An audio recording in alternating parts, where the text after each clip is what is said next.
कारण भाजपच्या कार्यकर्त्यांनी चक्क 50 खोके एकदम ओकेच्या घोषणा दिल्यात। चेंबूरमध्ये शिंदेंच्या शिवसेनेच्या पूजा कांबळे आणि भाजपच्या शिल्पा केळुसकर अशी फ्रेंडली फाईट आहे, मैत्रीपूर्ण लढत आहे। या प्रभागामध्ये दोघींच्या कार्यकर्त्यांचा प्रचार सुरू होता आणि प्रचाराच्या दरम्यान भाजपचे कार्यकर्ते शिवसेनेचे कार्यकर्ते हे समोरासमोर आले।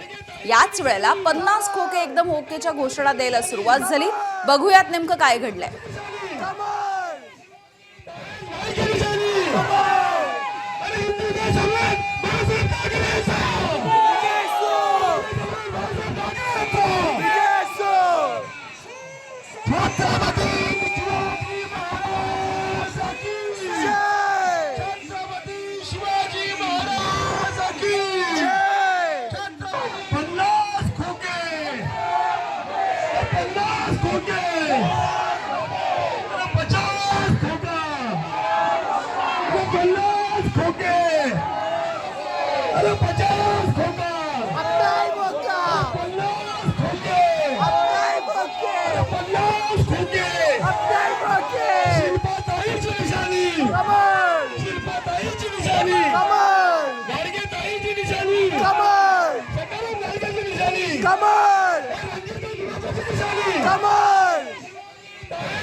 दरम्यान शिल्पा केळुसकर यांचे पती दत्ता केळुसकर यांनी त्यांच्या घोषणेमध्ये दुरुस्ती करत 11 खोके एकदम ओके अशी घोषणा दिली आहे। त्यांच्यासोबत संवाद साधलाय आमचे प्रतिनिधी वेदांत नेब यांनी।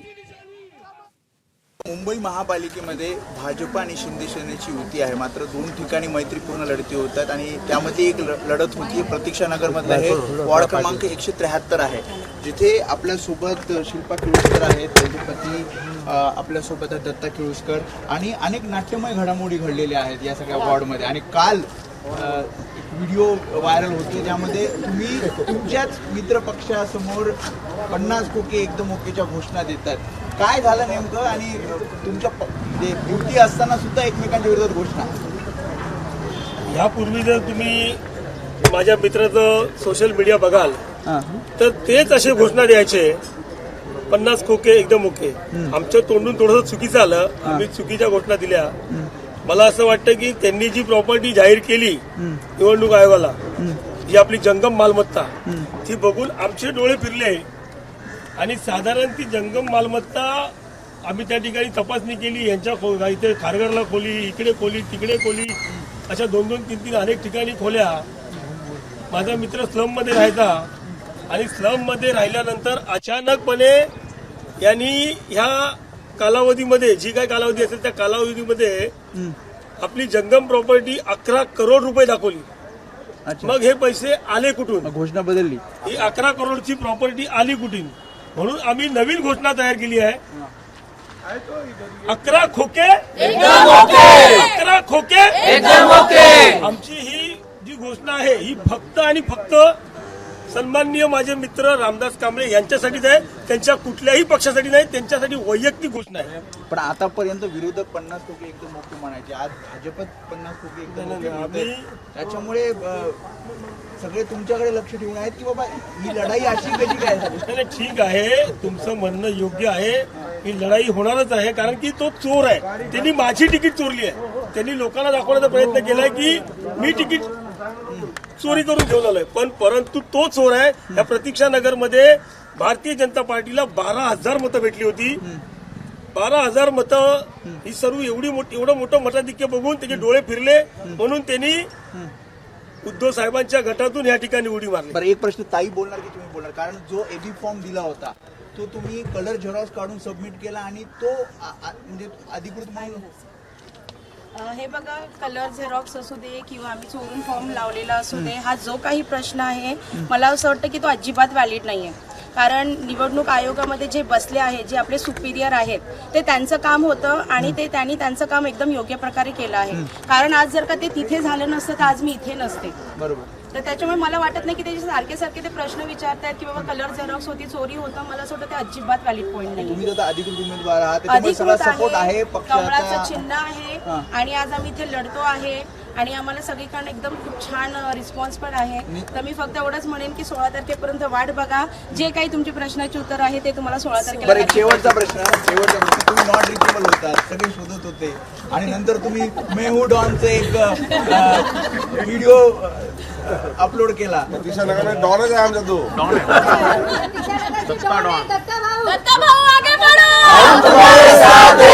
रस्त्यावर काम करणारा माणूस नाही, प्रत्येक घरात येऊन काम करणारा माणूस. ग्राउंड लेवलवर काम करणारा माणूस आहे. प्रतीक्षानगरमध्ये गेले कित्येक वर्ष उद्धव साहेबांची सत्ता आहे. त्या सत्तेचा मी एक छोटासा भाग होतो.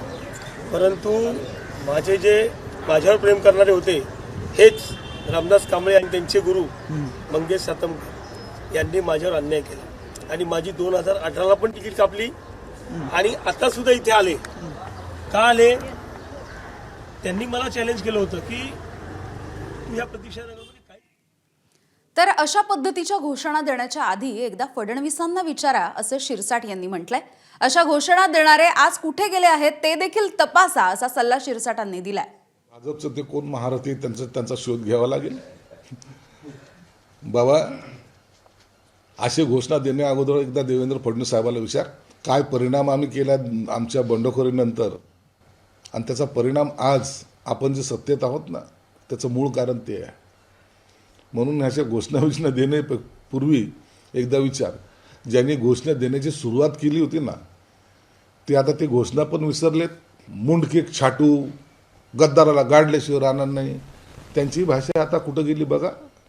आणि म्हणून जर असे एखाद्या कार्यकर्त्यांनी असे जर काही घोषणा दिली असेल तर निश्चितच देवेंद्र फडणवीस साहेब त्याची दखल घेतील. दरम्यान घडलेल्या या सगळ्या प्रकाराविषयी भाजपचे आमदार अतुल भातखळकर यांनी एबीपी माझाला प्रतिक्रिया दिली आहे. जाणून घेऊया.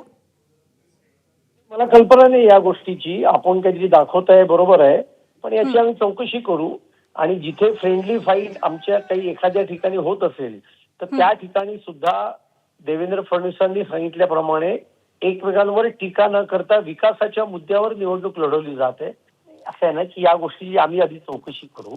अशी एकदम काही कोणावर कारवाई बिरवाई आमच्या पक्षात केली जात नाही आणि त्याच्यामुळे आमच्याकडे अनुशासन समिती असते, त्याच्याकडे रिपोर्ट जातो. त्यामुळे आता तर काही कारवाईचा मुद्दा उपस्थित होत नाहीये. आता आम्ही मुंबई महानगरपालिकेमध्ये महायुतीचे अधिकाधिक उमेदवार कसे निवडून येतील आणि महायुतीचा भगवा कसा फडकेल याच्याकरता काम. एबीपी माझा, उघडा डोळे बघा नीट.